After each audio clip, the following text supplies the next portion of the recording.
अस्सलाम वालेकुम, जय हिंद दोस्तों। मैं तनवीर इसरार। आज मैं नवी मुंबई प्रीमियर लीग जो बहुत ही बड़े लेवल पे जो मुंबई क्रिकेट एसोसिएशन का जो लीग्स होती है, जो क्रिकेट मैच होती है, प्रोफेशनल क्रिकेट मैच, यहाँ पर आया हूँ और मेरे साथ है मजगांव क्रिकेट क्लब जो बहुत ही पुराना क्लब है, मुंबई क्रिकेट एसोसिएशन से एफिलिएटेड, और उनके फाउंडर भी है मेरे साथ आज एडवोकेट इसरार शेख, और करंट जो प्रेसिडेंट है डॉक्टर नीलम मैडम भी साथ में हमारे हैं, जो मजगांव क्रिकेट क्लब को बहुत ही आगे लेके गए हैं ड्यूरिंग द इयर्स, और उनके साथ में उनकी बेटी अ, आशी आशी भी है, जो उनका पूरा जो क्रिकेटिंग और स्पोर्टिंग एक्टिविटी है देखते हैं। तो मैं कुछ सवाल मैं करना चाहूँगा, जानना चाहूँगा, और बहुत से लोगों को पता नहीं है, जहाँ हम रहते हैं वहाँ भी इतनी डिटेल में पता नहीं होगा कि ये प्रीमियर लीग के बारे में। मैम, सब में पहले मुझे पता है कि क्या है ये प्रीमियर लीग, क्या किस तरीके से खारघर के करीब है ये एरिया, राइट? जी, ये खारघर के काफ़ी करीब है। इस एरिया का नाम है रोडपाली। तो ये है नवी मुंबई प्रीमियर लीग। आप सभी को आईपीएल पता होगा, which is Indian Premier League. So Indian Premier League is first class cricket. Now to reach IPL, आप वहाँ तक कैसे पहुँचेंगे? कई सारे हमारे बच्चे होते हैं जो ग्रास रूट लेवल पर वहीं रह जाते हैं। दो been very talented, correct, correct. इधर फाइनेंशियली वो रुक जाते हैं, इधर प्रॉपर इन्फ्लुएंस नहीं मिल पाता, या उनको ये नहीं पता होता है कि हमें जाना किस रास्ते से जिससे हम आगे का फर्स्ट क्लास क्रिकेट खेल सकें। So this premier league NMPL been affiliated by Mumbai cricket association MCA, ये एक 3 स्टेप प्रोसेस बन जाता है। यहाँ ये प्रीमियर लीग नवी मुंबई और थाने एरिया के तक ही सीमित है। So all the players staying and residing in this area and being registered players of Mumbai Cricket Association, they can participate over here. Okay. तो ये हमारा इस साल जो है 2025 का ये हमारा सीजन 3 चल रहा है। हाँ। सीजन 2 भी हमने इसी ग्राउंड पे किया था, रोडपाली की एक ग्राउंड पर। सीजन 1 हमने किया था थाने में, दादाजी कोंडो स्टेडियम में। तो वहाँ से हमने शुरुआत की थी, क्योंकि ये नवी मुंबई से थाने तक जाता है, तो हमने शुरुआत थाने से की और यहाँ पर हमने रोडपाली पर ले आए हैं। ओके। तो इस टीम में, इस प्रीमियर लीग में 8 टीम्स हैं। जैसे आईपीएल में टीम्स खरीदी जाती है, यहाँ पर टीम्स ऐसे खरीदी नहीं जाती है। There are points over it, and there are 8 teams. 8 teams have names as Sanpada Scorpion, Vashi Warriors, Thane Tigers, Mira Bhayandar, Ambernath Avengers. ऐसी ऐसी टीम्स के नेम हैं। Now, in this season, by season 3, by God's grace, the tournament has achieved a significant level that people who have been playing for IPL, they also want to come back over here, play some matches in NMPL, and then again go back over there. मैंने सुना है कि IPL के भी players यहाँ के खेल रहे हैं, यहाँ की जो ग्राउंड्स वगैरह काफी इंटरनेशनल लेवल का दिख रहा है। जी, आपने सही सुना है। यहाँ पर हमारे पास आईपीएल के प्लेयर्स जैसे तनुष कोटियन, वो खेल चुके हैं मैच यहाँ पर।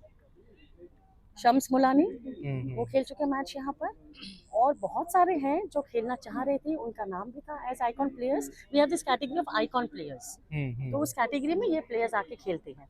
जो आप देखेंगे कि वो यहाँ के नहीं हैं, but then how come they are playing over here, so we have this category of icon players. Okay. मैं जानना चाहूँगा, जो फाउंडर थे, आपने कब फाउंड किया था इसको? 1980s के इसमें, और आपको कैसा लग रहा है प्रोग्रेस देखे? आपने जो मुहिम छेड़ी थी उनको एक अलग लेवल पे लेके चले गए हैं डॉक्टर नीलम और उनके हस्बैंड मिसेस ये शाह। 1987 में फॉर्म किया हुआ था, और कुछ गरीब बच्चों को लेकर फॉर्म किया हुआ था। आज़ाद मंच से स्टार्ट किया, और मुझे बहुत खुशी है कि आज सही हाथों में एक क्लब है, और इसको जो इतने तरक्की दे रहे हैं, मेरी हमेशा के लिए दुआ रहेंगी कि इनको और ज़्यादा से ज़्यादा जितना हो सके उतना प्रोग्रेस मिले, और अल्लाह इनको मदद करे। मैडम, मैं आपसे जानना चाहूँगा कि आपकी पूरी फैमिली मुझे स्पोर्टिंग एक्टिविटी में इन्वॉल्व दिख रही है जी। तो क्या है, आप कैसे इसको मैनेज करते? इतना बड़ा इवेंट है, मैं अभी खुद देख रहा हूँ, तो मुझे काफी पुराने जनरेशन के भी लोग दिख रहे हैं, नए जनरेशन के भी दिख रहे हैं। ये कॉम्बिनेशन को आप कैसे हैंडल कर रहे हो और टैलेंट कैसा एक्वायर कर रहे हो उसमें? हम बेसिकली एमसीए के गाइडलाइन से चलते हैं, सो थिंग्स बिकम ईजियर उस हिसाब से।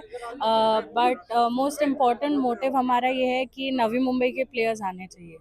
तो जब हम रजिस्ट्रेशन भी लेते हैं, जब हम इसके लिए प्रमोशन भी करते हैं, हम एम्फेसाइज करते हैं कि हमें नवी मुंबई के प्लेयर्स चाहिए, नवी मुंबई थाने डिस्ट्रिक्ट के प्लेयर्स चाहिए, क्योंकि हमारा मेन मोटिव यही है कि यहाँ का जो टैलेंट है वो मुंबई तक पहुंचना चाहिए। करेक्ट। जस्ट बिकॉज एक लड़का साउथ बॉम्बे में नहीं है, वहाँ के क्लब से नहीं खेल पा रहा, Correct. बट वो यहाँ से साउथ बॉम्बे की जो उसकी जर्नी है उसमें हम उनको मदद करते हैं।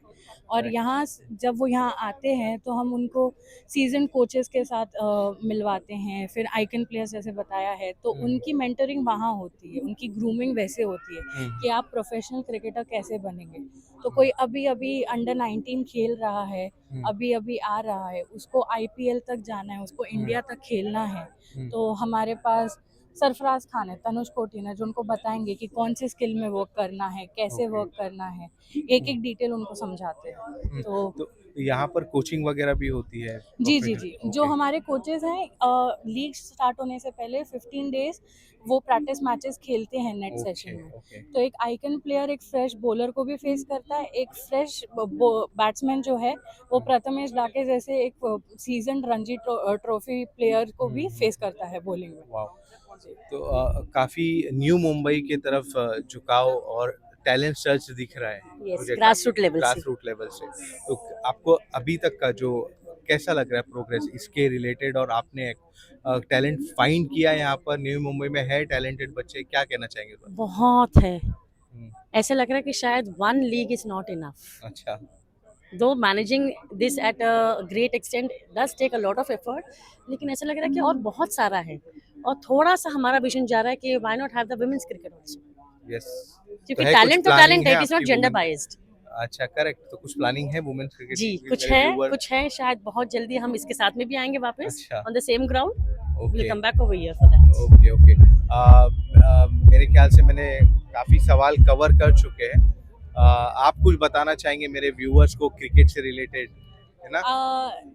क्रिकेट बहुत ही cricket is more than a religion in India. Cricket entertainment है, क्रिकेट बिजनेस है, क्रिकेट सब कुछ है। ट्रू। तो क्रिकेट एक ऐसी चीज है जो इंसान जाता भी है उससे दूर तो भी वापस आ जाता है। मेरे फादर आज़ाद मैदान में रहते थे, वहाँ पे वो मेरे दादा शरबत की दुकान चलाते थे, तो वो क्रिकेटर्स को जूस पिलाते थे। वहाँ से मेरे फादर पहले से मुंबई ही है, क्रिकेट हाँ। एसोसिएशन में सेक्रेटरी, जॉइंट सेक्रेटरी बन गए। वो बैठ के कभी क्रिकेट का गेम देखते नहीं है, बट उनको क्रिकेट से बहुत प्यार है। हाँ। मैं उस इंसान की लेगेसी से ये हूँ कि मुझे क्रिकेट देखना बहुत पसंद है, एडमिनिस्ट्रेटिव पसंद नहीं है। तो आई गेस हम सब में एज एन इंडियन थोड़ा थोड़ा क्रिकेट का प्यार होता है। तो आप नवी मुंबई से हैं, आप आइकन प्लेयर्स भी हैं, तो आइए हम ये प्लेटफॉर्म प्लेयर्स के लिए ही बना रहे हैं। हम चाहते हैं कि और प्लेयर्स आए। इस देश में इतना टैलेंट है कि सिर्फ 11 की टीम बहुत छोटी पड़ जाती है। आप लेने जाएंगे तो हम तो 2000 की टीम खड़ी कर सकते हैं, 3 फॉर्मेट कम पड़ जाते हैं। इसलिए हम 5 ओवर्स का भी फॉर्मेट निकालते, 10 ओवर्स का भी फॉर्मेट निकालते, क्योंकि इंडिया में क्रिकेट का लव इतना है। तो आइए यहाँ पे अपने स्किल्स डेवलप कीजिए, इस प्लेटफॉर्म को यूज़ कीजिए। हम चाहते हैं कि और बच्चे इस प्लेटफॉर्म को यूज़ करें और आगे जाए। मुंबई ने द गॉड ऑफ क्रिकेट दिया है सबको, तो वो एक ही गॉड नहीं हो सकता ना, और भी होने चाहिए। somebody has to take over the legacy। Correct. मैं आप दोनों का थैंक यू करूंगा, आपका भी थैंक यू करूंगा। मैं एक बोलना चाहता हूँ कि मेरा जो मकसद था शुरू में, वो मकसद एग्जैक्टली इन्होंने 10 गुना उसको आगे ले जा रहे हैं, क्योंकि जो गरीब बच्चों को अपॉर्चुनिटी नहीं मिलती थी, मैं बिल्कुल आज इतना खुश हूँ कि मैं बोल नहीं पा रहा हूँ कि इन्होंने वो काम किया जो मैंने पहले कभी सोचा था, कि गरीब बच्चों को जोड़ के उनको टैलेंट को पहचाने और उनको आगे लाया जाए। एग्जैक्टली वही काम कर रहे हैं। एज अ फाउंडर सही हाथों में बहुत गया है, बहुत आप बहुत सही हाथों मैं में। यहाँ शायद ऐड मैं भी करना नहीं कर चाहूंगी। सकता था, शायद मैं भी ये नहीं कर पाता जो ये लोग कर रहे हैं। नहीं, ऑल द बेस्ट। मुझे याद आया कि जब इनसे हमारी पहली मुलाकात हुई, उन्होंने कहा था कि इसको मैंने ना बहुत मुश्किल से ना बच्चे जमा कर करके है ना, सिखा सिखा के बड़ी मुश्किल से जमा किया है, तो देखना कि ये चीज़ लॉस्ट नहीं हो जाए। I remember his words. तो हमने सोचा कि हर कोई जमा करता है तो ऐसे ही कहता है, लेकिन जब हम इसको बिल्ड करने लगे धीरे धीरे, तो हमें लगा कि नहीं, हमें भी यही करना है, क्योंकि ये ऐसे ही रहेगा। ये ऐसी चीज़ है कि इसको लेकर हम बस वो ना एक पेपर पे रख के इसको हम किसी ड्रॉवर में डाल दें। करेक्ट। हमें यहाँ पर इसको जिंदा रखना है। And who will play. तो चलिए, हम जहाँ से आए हैं, we have come from Azad Maidan, so let's start from there. So grass root cricket के बारे में जो उन्होंने बात की थी और इनका सपना था, जो उन्होंने देखा, तो शायद उन्होंने वो सपना भी हमें दे दिया था। और मुझे खुशी है कि वो सपना मुझे पूरा होता हुआ ही दिखाई दे रहा है। थैंक यू वेरी मच आप सबके टाइम के लिए। पहली फैमिली मैंने देखा जो स्पोर्टिंग में पूरी इन्वॉल्व है। इंशाल्लाह आप कामयाब होंगे और एक्चुअल जो बड़ी आईपीएल है वो भी ऑर्गेनाइज करेंगे। Thank you very thank you much. So much, thank you. All those who want to see NMPL matches of Season 3 2025 can view it on DD and Fan Code. This season started from 7th March till 22nd March.